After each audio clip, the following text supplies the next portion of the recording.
Welcome back to another video. We've got just about enough light to bring you the Duotts C29 review, and this has really caught my eye. It's a powerful but yet affordable e-bike on the market for just about 899 euros. Link will be in the description down below, but just before you go and click on that link, there are a couple of things I want to point out on the bike that you need to consider before buying it, so stick around for the review. We're going to be starting from the front of the bike and going all the way to the back, discussing all the specs it has to offer and all of the features. So starting at the front, we have a LCD display. I've already powered the display on.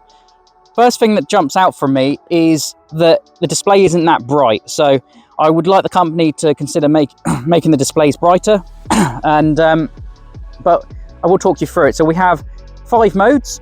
Mode 5 will bring you up to 25 kilometers an hour, which is 15.5 miles an hour. Which can be de-restricted, but it comes restricted. And you've got your total mileage at the bottom and your battery health at the top. And the display is in miles an hour.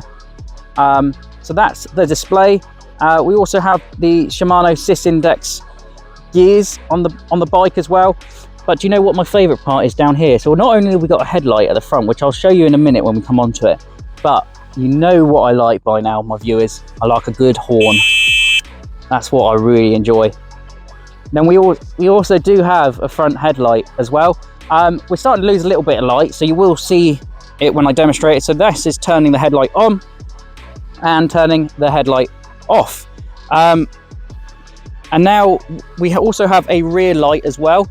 So this is a brake light. So when I tap the brakes, the brake light will come on, and it's wired into the controller unit. So this means that it's just going to be safer if you're riding at night or poor visibility conditions. They'll be able to see that you are intending to stop. I'm going to be talking about the fenders, front and rear now. So this is something that it was very awkward to assemble, which if you've seen my assembly video, this is something that we struggled with, and they're not great quality. And I would like to see Duotts perhaps come up with better quality fenders for the front and rear. They're flimsy, and I don't think they're really that durable for off-road riding. However, you can buy replacement aftermarket ones on eBay, so it's not really the end of the world for the bike.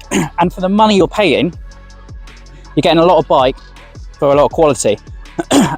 Also, one other thing I did forget to point out is that there is an optional throttle which isn't on the front of the bike, that did come in the assembly kit.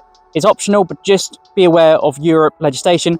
Check your legislation on your local government website. But in the UK, where I'm recording, it's not legal to have a throttle on an e-bike without registering it as a moped, which you require your tax, insurance and MOT for.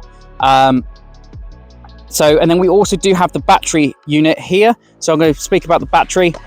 So the battery is 750 watts total of power, and it's a 48 volt 15 amp.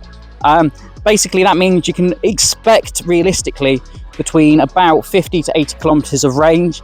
But this depends on how you ride, what tire pressure you have in, what weight you're carrying. So it depends on a number of factors. And with the battery, that will deliver pure power to the rear hub motor. Very important, which I'm going to speak about now, it's very important that the rear hub motor is 750 watts. For it to be legal in the UK to use on UK roads, you have to have a 250 watt maximum motor. And the current rated power is 750 watts. But this motor, when I'm riding it, and I've ridden it today to this review, it's just instant torque and instant acceleration, and the power is on another level. So that is the motor for you there. And we also do have really nice 29-inch bike tyres, as you can see.